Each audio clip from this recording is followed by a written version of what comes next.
Hi gang, I'm just having a little break at work in one of our amazing pods here. Although it's a bit red, isn't it? But anyway, I thought I'd just give you a little update on Slash's blues album. We know the title now, we've got the artwork and also the full track listing, which I've got here. So I'll just run it through for you and give you a little bit of an insight into what songs have been chosen and also some of the artists that he's collaborating with. So first of all, the album title is called Orgy of the Damned. I've seen a lot of people commenting online saying they think it's not the best title. It is an odd one, isn't it? Because if you think of all these artists that are collaborating with Slash, and then you associate that with Orgy of the Damned, it has a slightly strange feeling to it. But again, it's a very Slash title, you know, Apocalyptic Love, World on Fire, etc. So it's kind of in keeping with his, I suppose, whole vibe. Let's run through the track listing now, though. It's super interesting. Track number 1 is The Pusher, featuring Chris Robinson. Now, Chris Robinson's from the Black Crowes, you may be aware. It's an original song by Hoyt Axton, which you may not know. It was later covered by Steppenwolf and made famous in a film a little bit further down the line. I think it was in the 60s. But anyway, that's the first track on the album. Second one is Crossroads, the classic from Robert Johnson, later covered by Cream.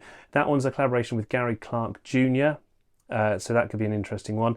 The third track on the album is Hoochie Coochie Man with Billy Gibbons off of ZZ Top. Hoochie Coochie Man's a Muddy Waters song, so that should be a really good one. I think very heavy version of that. The next one is called Oh Well, featuring Chris Stapleton. Now, I'm guessing this is a cover of the Fleetwood Mac song called Oh Well. I couldn't find any other songs that it could be with that title, so I might be wrong on that, but love Fleetwood Mac, and I think that one was written by Peter Green, so that should be super interesting. Song number 5 features an artist called Dorothy. Well, they're a band called Dorothy, but the lead singer is also called Dorothy. Key to the Highway, which is a blues standard that was written by Charles Chaz Seeger and William Big Bill Brunsey. So that'll be an interesting interpretation of that. Track number 6 of 12, by the way, is Awful Dream featuring Iggy Pop. You'll know who Iggy Pop is. I think it's supposed to be a cover of a song called Awful Dreams by Lightning Hopkins. That's my best guess at what that track is going to be. Now, track number 7 is the one I'm personally most excited for. This is a collaboration with Paul Rodgers off of Bad Company and Free. The singer, of course. This is Born Under a Bad Sign, which is an Albert King song. That one should be really good. I mean, I think Paul Rodgers' vocals are just absolutely top drawer. Number 8 is the one that I think got a lot of press. Demi Lovato, who's not necessarily known as a rock singer. She has collaborated with Slash in recent times in a rock version of one of her tracks. This one is a cover of Papa Was a Rolling Stone, although it's spelled rolling with a G, but anyway. It's a Temptations classic, so we'll see how that one turns out. Number 9 is Killing Floor, which has already been released. This is the kind of lead single of this album, featuring Brian Johnson from AC/DC. But also, not a lot has been made of this, but there's also Steven Tyler from Aerosmith playing the blues harp. And if you watch the music video of this lead single, which just came out on the 8th of March, man, that guy can play the blues harp. It's so, so good. I'll put a little link up here to it if you want to check that out.